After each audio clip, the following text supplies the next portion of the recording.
പ്രതികളെല്ലാം അകത്തായിട്ടുണ്ട്. കുണ്ടന്നൂരിലെ തോക്കു ചൂണ്ടിയുള്ള കവർച്ചാ കേസിൽ എല്ലാ പ്രതികളും പിടിയിൽ. മുഖംമൂടി ധരിച്ചെത്തിയ 3 പേരെയും പിറം സ്വദേശി ജോജിയുമാണ് മരട് പോലീസ് പിടികൂടിയത്.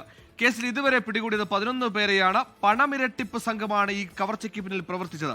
മുഖ്യാസൂത്രകൻ അഭിഭാഷകൻ.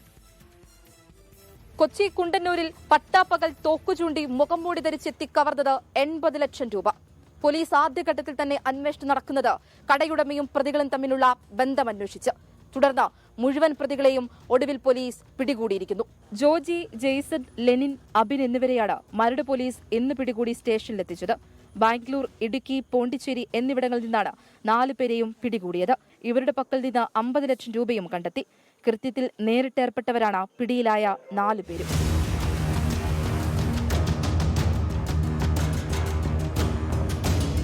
നേരത്തെ 7 പേരെ അറസ്റ്റ് ചെയ്തിരുന്നു. ഇവരിൽ ഒരാളുടെ പക്കൽ നിന്ന് 20 ലക്ഷം രൂപ കണ്ടെത്തിയിരുന്നു. 80 ലക്ഷം രൂപയാണ് തട്ടിപ്പ് സംഘം കവർന്നത്. പരാതിക്കാരനായ സുബിനും പ്രതികളും തമ്മിലുള്ള ബന്ധം അന്വേഷിച്ച പോലീസ് എത്തിയത് കള്ളപ്പണം ഇടപാടിലാണ്. പിടിയിലായ പ്രതികളെ കസ്റ്റഡിയിലെടുത്ത് ചോദ്യം ചെയ്താലേ കവർച്ചയുടെ ദുരൂഹത നീങ്ങൂ. പിടിയിലായ പ്രതികളെ കസ്റ്റഡിയിലെടുത്ത് ചോദ്യം ചെയ്യും. തെളിയാനുള്ളത് നിരവധി ചോദ്യങ്ങൾക്ക് ഉത്തരമാണ്. കൊച്ചിയിൽ നിന്നും ആൻമരിയ സനി, 24.